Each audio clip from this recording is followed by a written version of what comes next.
Semuanya rusak gara-gara satu setelah aku kenal judi.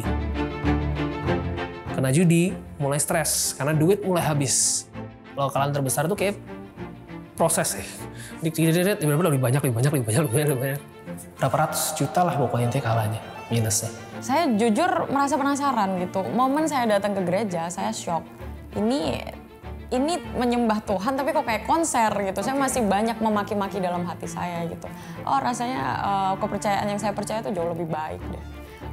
Makin ini loh, apa yang baru aja terjadi gitu. Terus Tuhan saya tuh yang mana gitu. Apakah Tuhan orang Kristen, apakah Tuhan agama saya sebelumnya.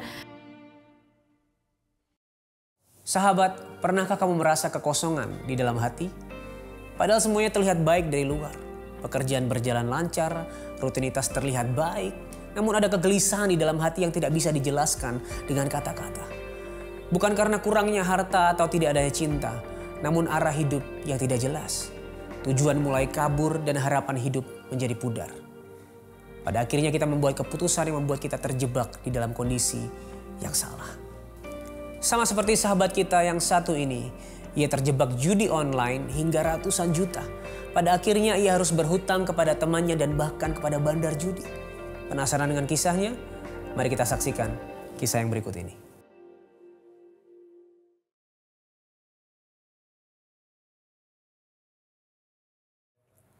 Saya tumbuh besar dibesarin sama oma saya karena mama saya itu nggak ada waktu umur setahun. Kalau papa saya di Blitar, tapi dia tiap weekend dia pulang ke Malang. Jadi saya kebanyakan tumbuh besarnya sama oma. Itu saya nggak takut semua orang kecuali papa saya sih. Saya cuma takut sama papa saya karena dulu suka mukul. Kalau aku ngeliat keluarga aku tuh tumbuhnya semuanya dasarnya semua kepahitan.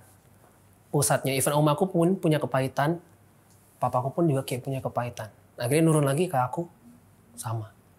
Dampaknya kepahitan tuh ujungnya banyak pilihan hidup yang salah sih aku. Masuk kuliah, karena tujuanku baik waktu kuliah. Aku pengen jadi orang yang benar, pengen ngerubah lifestyleku. Awalnya semua berjalan baik. Cuma semuanya rusak gara-gara satu setelah aku kenal judi. Bukan mendalami sih lebih tepatnya. Kenalnya mungkin udah lama ya, tapi kali ini aku lebih deep. Ya itu, akhirnya mulai kenal judi online. Bisa dari HP, bisa sendirian, bisa dimanapun kamu main. Akhirnya semua yang tujuannya baik mulai hancur di situ lagi. Kena judi, mulai stres karena duit mulai habis. Kalau biasanya orang judi kan biasanya dikasih menang duluan kan. Aku nggak, aku selalu dikasih kalah duluan. Cuma aku selalu merasa ini game bisa sih. Bisa gitu. Akhirnya mulai kalah lagi 3,6 juta. Mulai naik kan jumlahnya. Bisa aku balikin menang 4 juta.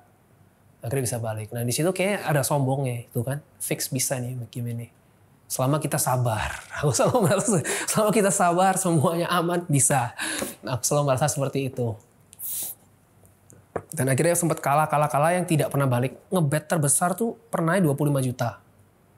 Pencet itu 25 juta itu pernah. Kalau kalian terbesar tuh kayak proses ya. Tiba-tiba lebih banyak. Berapa ratus juta lah pokoknya intinya kalahnya, minusnya. Dan akhirnya utang kiri kanan sampai ke teman deketku. Aku dicariin bandar nih, aku harus bayar. Utang dan lain-lain itu stres. Sampai aku tahu aku sakit, mentalku sakit tuh karena aku selalu nyiapin uang buat judi. Sama biaya hidup. Biaya hidup jauh lebih sedikit daripada modal judi. Selalu gitu. Dan kalah udah gak ada rasanya di aku. Dan menurutku aku udah sakit. Dari yang menghargai uang kecil sampai aku lihat ini uang cuma segini doang. Aku pernah lebih banyak. Nah itu menurutku udah mindset yang super salah. Aku ingat waktu kuliah itu aku sebenarnya sering diajakin nyanyi. Nah ini ada sambungannya sebelum aku pindah Bandung. Sempat diajakin nyanyi sama orang di Bandung itu. Sering dikasih uang ya paling 1 juta. Tapi transport semua dibayarin. Terus aku gak keluarin apa-apa buat makan dan lain-lain selama waktu weekend. Padahal pengeluaran anak kuliah tuh paling banyak kan biasanya waktu weekend. Nah aku gak perlu ngeluarin itu. Gitu loh. Itu berkat Tuhan sih sebenarnya. Cuma karena aku udah kenal judi, ngapain aku cari uang 1 juta? Orang pencet aja 5 menit aku bisa dapat lebih ya. Itu mental udah salah. Jadi ngapain aku harus capek-capek ke Bandung, ke sini, kalau aku bisa dapat uang lebih cepet di HP ku sendiri. Itu gitu. Tolol emang. Intinya 2018 akhir aku udah memutuskan untuk stop kuliah. Jadi umurku kuliah adalah 1,5 tahun. Itu aku udah kecanduan judi. banyak fail juga di kelas. Terus putus cinta juga itu. Efeknya judi sih sebenarnya, gara-gara judi. Terus sama orang tua nggak rukun. Kembali lagi lah sama om aku tuh mulai nggak rukun lagi. Berantem terus gitu. Apalagi aku setelah aku ketahuan judi. Atau ngaku judi ya, lupa. Akhirnya balik ke Malang tapi aku nggak tinggal sama rumahku sendiri. Karena aku malas sama om aku. Mulutnya udah kayak semuanya negatif. Isinya jadi aku malas dengerin itu. Sedangkan di sini aku udah ngerasa kesal sama diriku sendiri juga gitu loh. Tanpa aku perlu dikatakan terus gitu. Jadi aku milih buat tinggal sama tanteku aja lah. Yang lebih aman. Sama sepupuku juga cowok. Jadi aku tinggal rame banget. Gak ada tempat sendirian. Jadi satu hari itu aku ngerasa kacau. Gak tahu mau ngomong siapa. Jadi aku carinya cuma di kamar mandi. Karena itu tempat yang aku sendirian doang. Di kamar mandi. Dan terjadilah momen kamar mandi itu. Jadi waktu aku udah sendirian itu, udah stres. Akhirnya mulai baca Alkitab di sana. Itu start dari, entah kenapa aku tuh pernah dengar pendeta, kalau mau start baca Alkitab, startnya dari Mazmur, dia bilang gitu. Jadi dari situ aku mulai start baca di Mazmur. Berbahagialah orang yang tidak berjalan menurut nasihat orang fasik, yang tidak berdiri di jalan orang berdosa, dan yang tidak duduk dalam kumpulan pencemooh, tetapi yang kesukaannya ialah Taurat Tuhan. Dan yang merenungkan Taurat itu siang dan malam, ia seperti pohon yang ditanam di tepi aliran air yang menghasilkan buahnya pada musimnya, dan yang tidak layu daunnya, apa saja yang diperbuatnya berhasil. Nah itu panjang lah, saya baca sampai habis. Dari situ start doa juga, kayak apa yang Tuhan mau sih dalam hidupku. Kayak semua pilihan hidupku kayak kacau, berantakan. Dulu mungkin ya cuma tahu-tahu Tuhan. Ada ngalamin sedikit sih beberapa mujizat dari Tuhan. Yang sebenarnya aku lihat, oh ya Tuhan ini ada ya. Aneh gitu. Cuma momen yang aku kasih sepenuhnya itu di kamar mandi itu. Itu rasanya gak bisa dijelasin, itu harus dialami. Jadi susah untuk menjelaskan dengan kata-kata gimana. Dan aku nyiptain lagu satu, Pendosa, yang udah keluar. Boleh dengerin di Spotify. Ada. Judulnya Pendosa. Itu pertama kali saya nyiptain lagu. Dengan skill seadanya dan semuanya di kamar mandi. Habis dari kloset, intinya di kloset tuh lama juga tuh.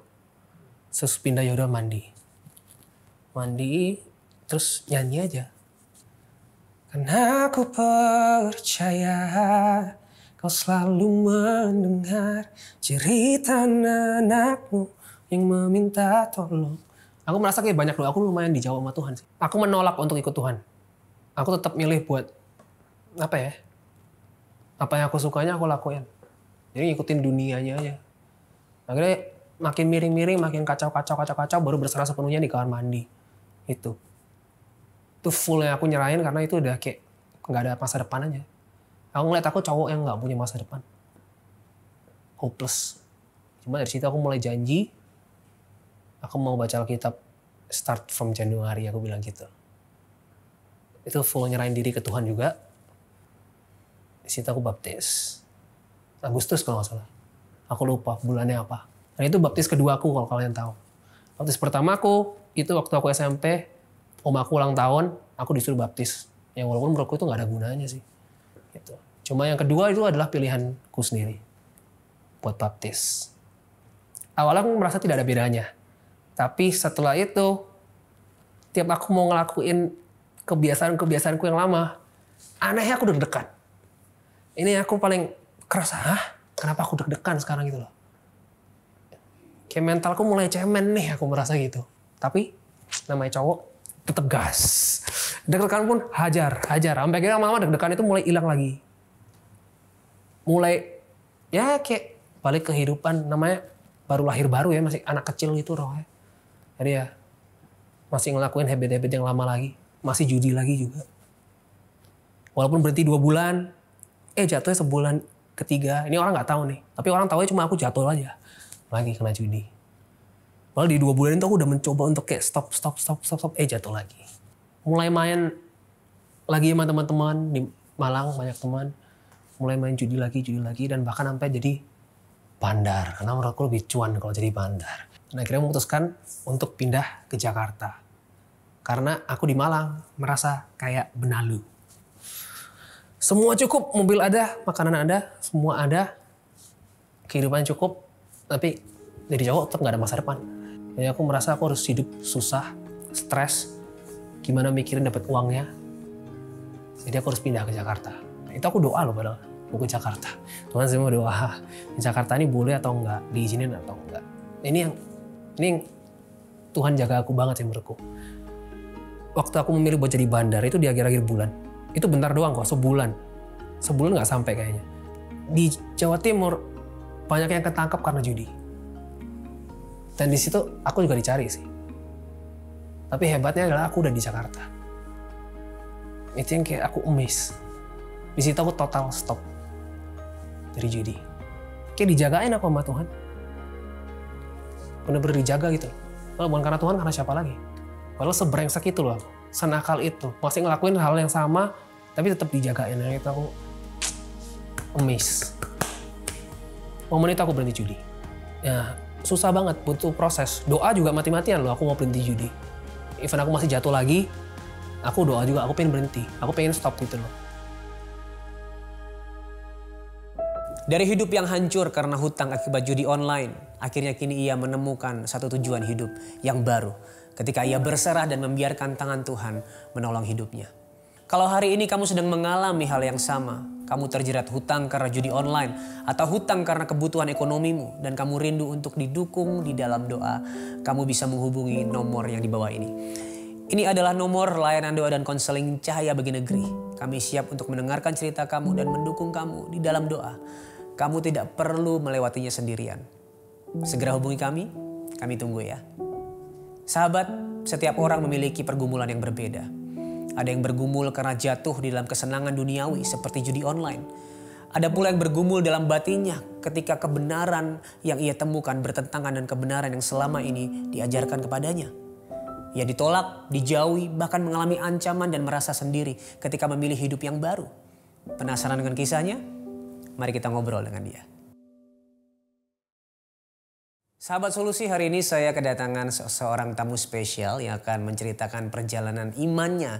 So please welcome Kak Aya. Hai. Halo, namanya Tiara sebenarnya ya. Iya betul. Cuman orang lebih kenal Aya. Aya. Oke. Tapi yang kita ketahui tadi di awal aku berbicara bahwa kamu sebelumnya bukan lahir dari keluarga yang Kristen.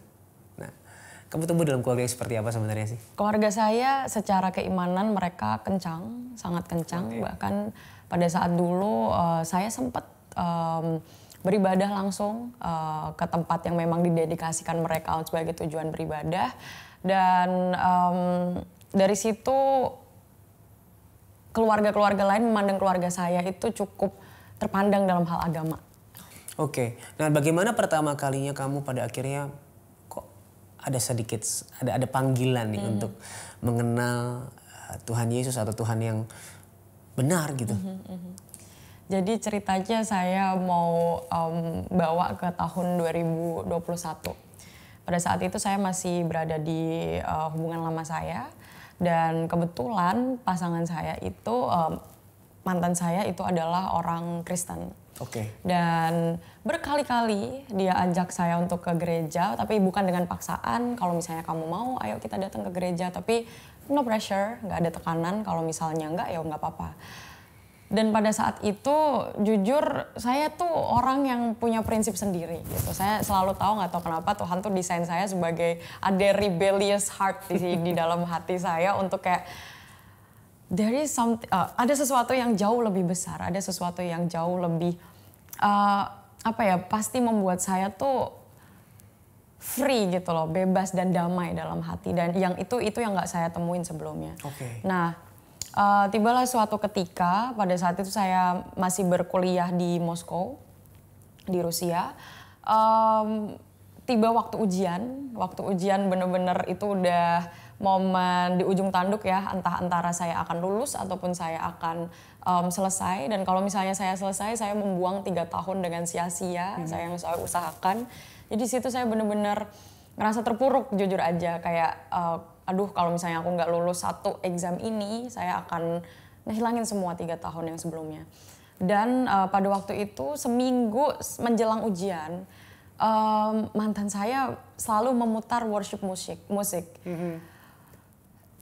pada momen dimana saya mendengar worship music itu, lagu penyembahan, di situ entah kenapa ada suara di dalam hati saya yang selalu bilang, sampai kencang sekali bilangnya, come back, kembalilah. Tapi saya bingung gitu loh, kembali di mana, gitu, kembali ngapain gitu kan. Terus habis itu saya coba untuk, saya udahlah fokus ke ujian aja gitu. Tapi menjelang itu kebetulan adalah hari kenaikan Yesus Kristus, menjelang hari kenaikan Yesus Kristus dan menjelang hari pencurahan Roh Kudus, which is kita bakal menyemarakan juga ya besok tanggal 29. Dan di momen itu saya tuh panggilan suaranya tuh makin keras.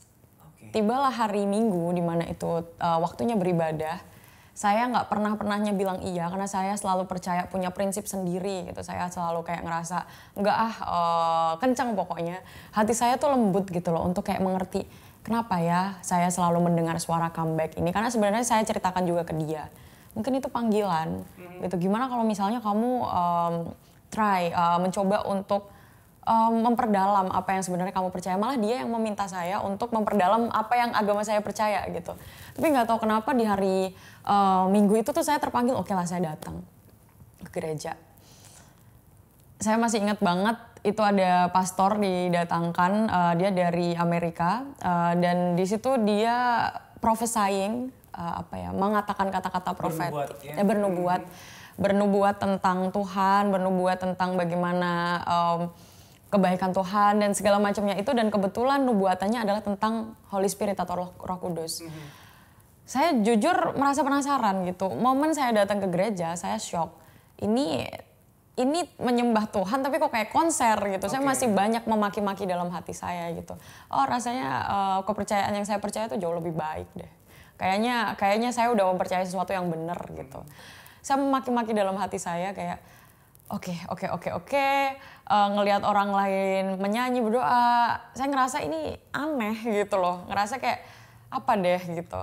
Tapi tiba pada momen dimana saya masih ingat lagunya I will sing of the goodness of God.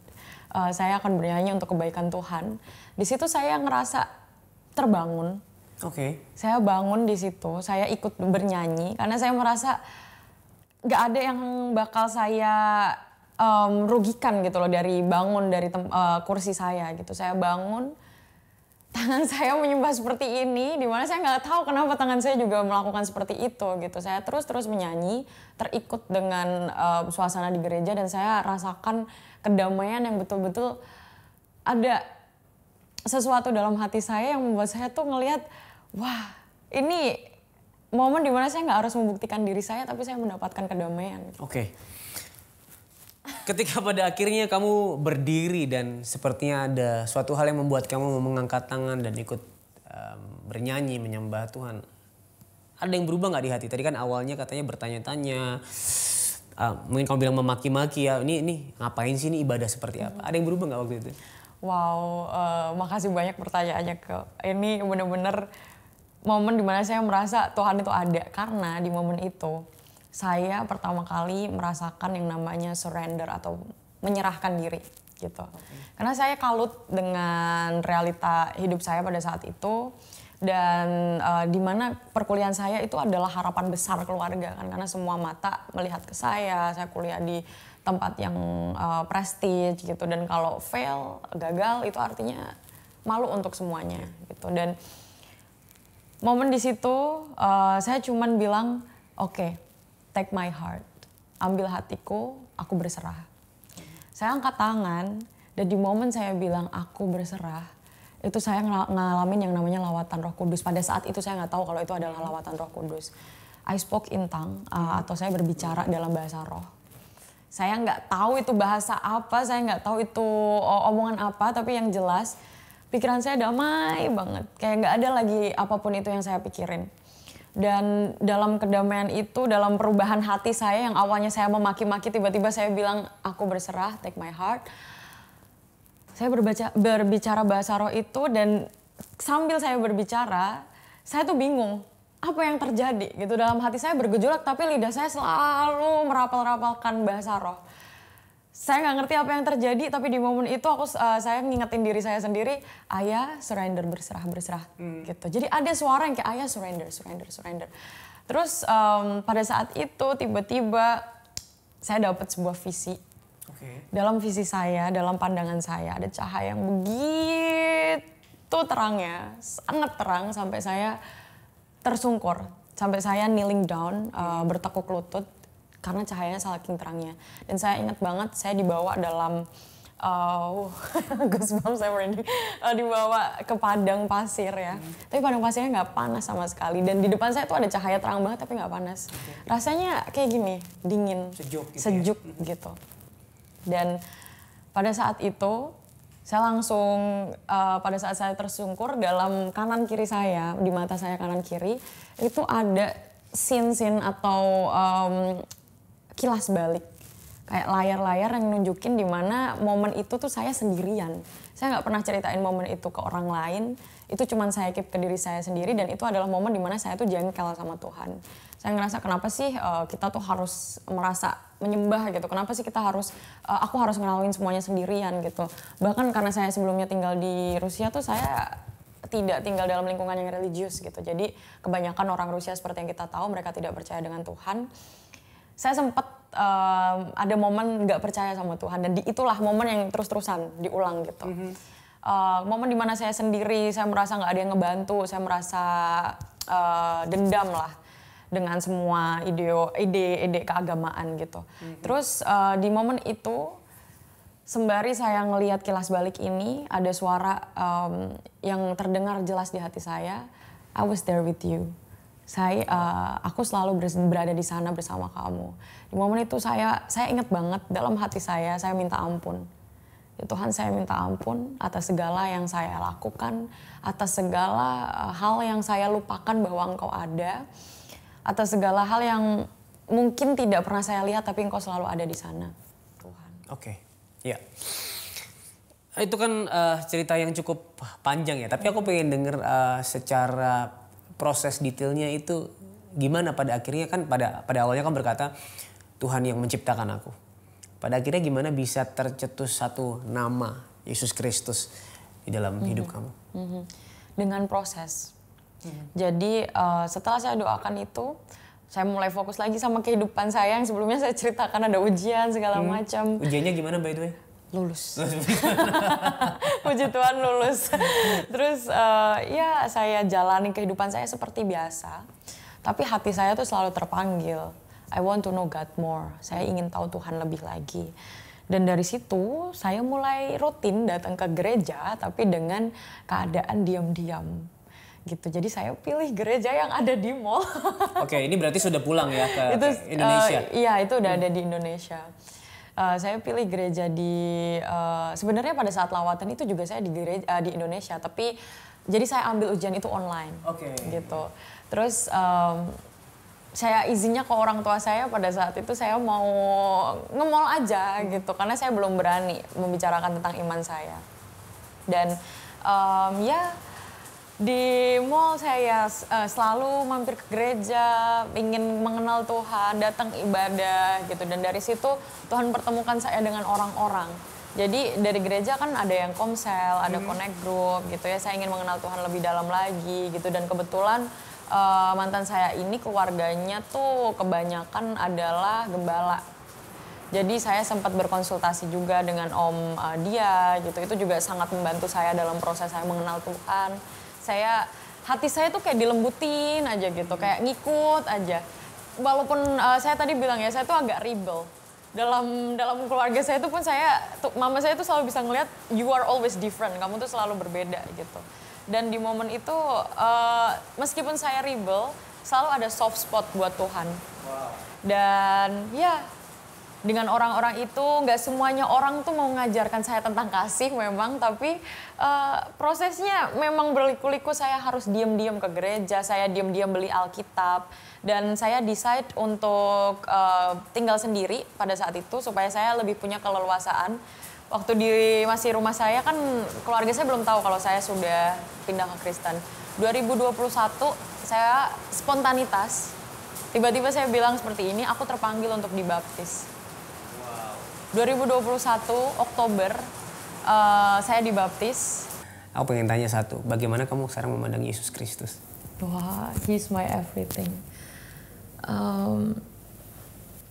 Betul-betul aku nggak sendirian gitu. Karena cara enemy atau musuh nge-attack aku tuh dengan loneliness aku gitu loh. Ada beberapa momen saya nggak punya apa-apa dan saya tinggal sendiri, nggak bisa minta orang tua lagi because of my faith. Tapi Tuhan yang sediakan. Dari setiap kehidupan saya, dari setiap cerita saya, kalau saya lihat red dots-nya atau titik merahnya, semuanya tuh terhubung. Gitu kayak, wow ternyata tuh apa yang dulunya saya nggak paham itu menyiapkan saya untuk di posisi saya saat ini. Dan itu semua karena Tuhan. Jadi ketika pun ada keraguan dalam diri saya selalu pastiin, bilang ke diri saya sendiri, Ayah, dulu pun kamu ragu, tapi nyatanya Tuhan kasih jalan gitu. Jadi kedepannya kalau kamu udah jalan sama Tuhan, gak akan ada lagi hal yang harusnya membuat kamu ragu. Dan ya, basically everything. Sahabat, jika hari ini kamu berada dalam persimpangan, kamu ragu kemanakah jalan yang benar, dan di manakah kebenaran yang sejati. Namun kamu sering mendengar panggilan untuk datang kepada Tuhan. Kamu ragu dan tidak tahu kemana harus melangkah. Dengarkan firman Tuhan ini. Yohanes 10 ayat 27 dan 28. Domba-dombaku mendengarkan suaraku dan aku mengenal mereka dan mereka mengikut aku. Dan aku memberikan hidup yang kekal kepada mereka dan mereka pasti tidak akan binasa sampai selama-lamanya. Dan seorang pun tidak akan merebut mereka dari tanganku. Kalau kamu mendengar panggilannya, datanglah kepada Sang Gembala Agung. Sang Gembala yang memberikan dirinya bagi domba-dombanya, yaitu kamu dan saya. Ia memberikan dirinya agar kita memiliki hidup yang kekal. Dan satu janjinya, tidak ada yang bisa mengambil kita dari tangannya. Bukankah itu suatu keamanan yang paling luar biasa ketika kita berada di tangan yang tidak pernah melepaskan kita. Hari ini kalau kamu mendengarkan suaranya, datanglah kepada Sang Gembala Agung. Namanya Yesus Kristus, Sang Jalan, Kebenaran, dan Kehidupan. Jika kamu ragu hari ini, saya ajak kamu untuk berdoa bersama. Bapa yang baik, terima kasih hari ini bahwa kami diberikan satu kebenaran.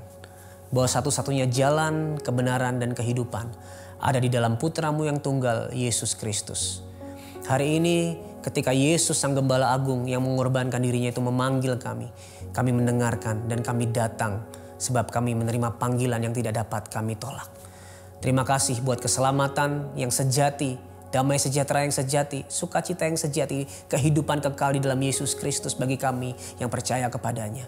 Dan sungguh kami bersyukur apapun yang terjadi ketika kami ditolak, ketika kami diancam, kami tahu kami aman sebab tidak ada yang bisa mengambil kami dari tangan Sang Gembala Agung Yesus Kristus. Terima kasih Tuhan. Kami sungguh bersyukur buat kabar baik ini. Di dalam nama Yesus Kristus, Tuhan dan Juru Selamat kami sudah berdoa dan mengucap syukur. Amin. Jika kamu ada dalam keraguan dan kamu ingin seseorang untuk menemanimu berbicara tentang Yesus dan karyanya dalam hidupmu, kamu bisa menghubungi nomor yang di bawah ini. Ini adalah nomor layanan doa dan konseling Cahaya Bagi Negeri. Kami siap untuk mendengarkan cerita kamu dan mendukung kamu di dalam doa. Juga menceritakan tentang karya Kristus di dalam kehidupanmu. Jangan ragu untuk menghubungi kami. Kami tunggu ya. Melalui program Solusi, kebaikan Tuhan diberitakan dan karya Kristus terus didengungkan. Sehingga orang-orang yang tidak percaya bisa datang kepada Tuhan, diselamatkan dan dipulihkan. Jadilah bagian dari cerita pemulihan ini dengan cara scan QR Code yang ada di layar kamu. Kami percaya satu kontribusi kecil bisa menjadi berkat bagi banyak orang. Jangan biarkan berkatnya terhenti di kamu. Terima kasih sudah menyaksikan episode kali ini. Sampai ketemu di episode selanjutnya. Ingat, Tuhan Yesus sangat mengasihimu. Dan apapun permasalahanmu, di dalam Tuhan pasti ada solusi.